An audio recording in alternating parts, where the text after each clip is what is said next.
broken. Once again, at 4 p.m. in Philadelphia.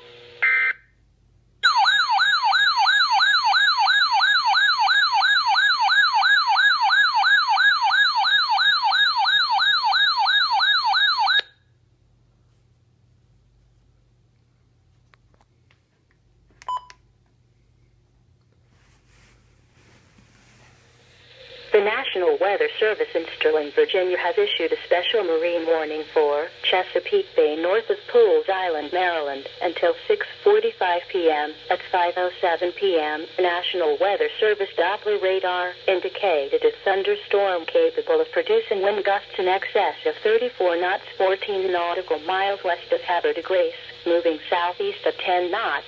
This thunderstorm will be near Havre de Grace, Susquehanna Flats, Spessity Island, Turkey Point, Elk River. Wind gusts of at least 34 knots. Locally high waves and dangerous lightning can be expected.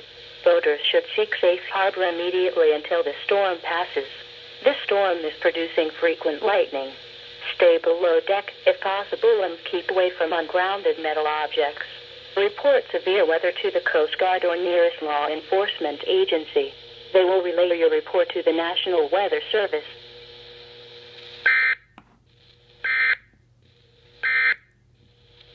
At 4 p.m. at Philadelphia International Airport, it was cloudy.